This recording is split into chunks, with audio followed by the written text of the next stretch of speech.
আমরা প্রতি বছরই এখানে আসি এবং গান করি, আবার মেলা ঘুরি, দেখি, সাধুদের সাথে একটু সঙ্গ করি, সাধু দর্শন করি।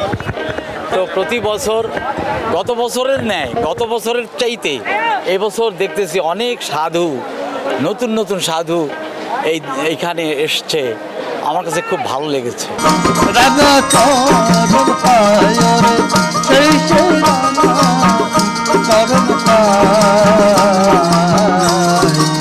আমরা আসলে সিচুয়েশনকে অ্যাসেস করে এটা আমাদের যে ধরনের ব্যবস্থা নেওয়ার কথা সকল ব্যবস্থা আমরা রাখছি। এখানে আমাদের পুলিশের পাশাপাশি অন্যান্য বাহিনী, বিশেষ করে সেনাবাহিনী, বিজিবি, র্যাব, আনসার সদস্যরা থাকবেন এবং আমাদের এখানে পুলিশের বিশেষ করে আমরা ইউনিফর্ম পুলিশ তো থাকবই, সাথে আমাদের সাদা পোশাকে যারা আছে তারা থাকবে। ট্রাফিক ব্যবস্থাপনার জন্য আমাদের ট্রাফিক পুলিশের মোতায়েন থাকবে এখানে। আমাদের যারা সাধু যারা আছেন তাদের যে করণীয়গুলো সেবা থেকে শুরু করে প্রত্যেকটি কাজই তারা করবেন, তাদের মতো করেই তারা কাজ করবেন। আমাদের কাজ শুধু এটি আঞ্জাম দেওয়া, আমরা সেটি করব। শৃঙ্খলার যে বিষয়টি সেটি আমরা সর্বোচ্চটি দেওয়ার চেষ্টা করব আমাদের পক্ষ থেকে।